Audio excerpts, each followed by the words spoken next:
Rabbi Mary Gordon of McHenry County Jewish Congregation. This week I want to talk with you about the practice of lighting Shabbat candles.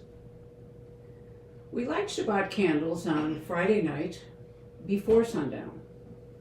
They're a symbol of the commandment that we not kindle a fire on Shabbat. So traditionally, 18 minutes before sundown, we light Shabbat candles with a blessing. Now, first I'll go through a couple of logistics, but then I want to talk about the practice itself.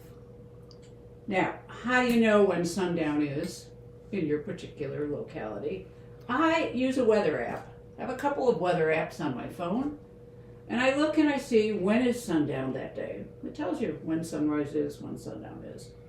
So if it says that sundown, if today were Shabbat, or Friday, is at 4:34 p.m., I'd work backwards and say, okay, at about 4:15 or so, I want to be lighting Shabbat candles. So then there's the question of, what do I light? Because I could light these candles, which tells me on the box lasts for 3 hours.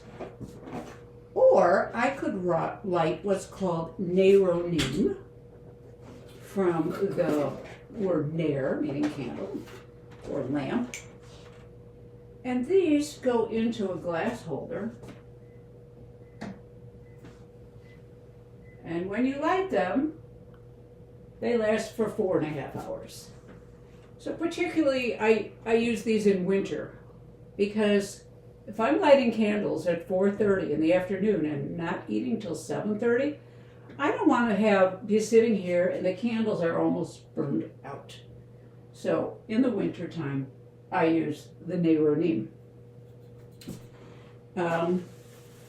Now, before I light candles, before anyone lights candles, there's a meditation that you can say.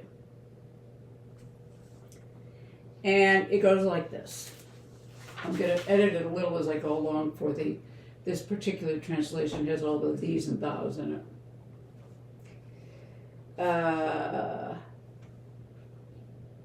Master of the universe, I am about to perform the sacred duty of kindling the lights in honor of Shabbat. May the effect of my fulfilling this commandment be that the stream of abundant life and heavenly blessing flow in upon me and mine, that you be gracious unto us and cause your presence to dwell among us. It goes on a little bit more, but it kind of gets you in the mood for lighting the candles. Now, usually, we say a blessing and then we perform whatever the commandment is that the blessing is for. Not so with candles. With candles, Shabbat candles, not with Hanukkah candles, but Shabbat candles, first we light the candles, and then we say the blessing. So I would light the candles, I'm not going to actually do it right now, and then draw the light towards me 3 times, close my eyes, and I tend to say the blessing silently. Now, before I open my eyes and say Shabbat Shalom to whoever is in the vicinity, I have my own blessing that I say. And there's a couple of variations you could do. You could think back over the week that just ended and say, I am so glad to have gotten through this week and all its joys and difficulties, and you could think to yourself about what those are.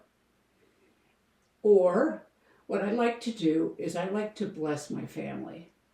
Now, as many of you know, my family lives all over the country, all over the globe. So in my mind, in my soul, I bless my children one by one with their families. In other words, their spouses and children.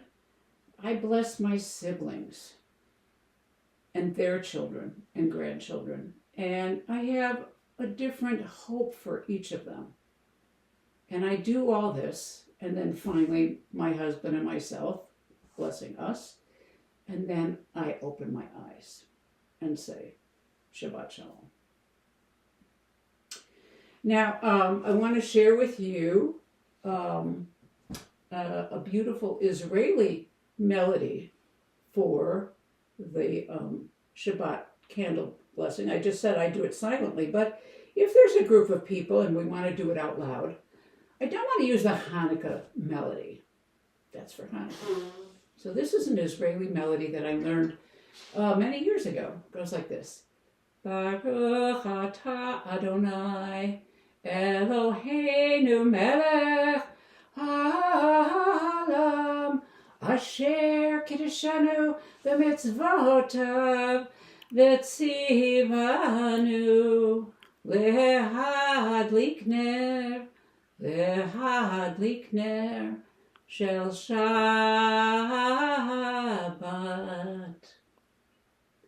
May you have a good week, and may you have a thoughtful practice of lighting your own Shabbat candles.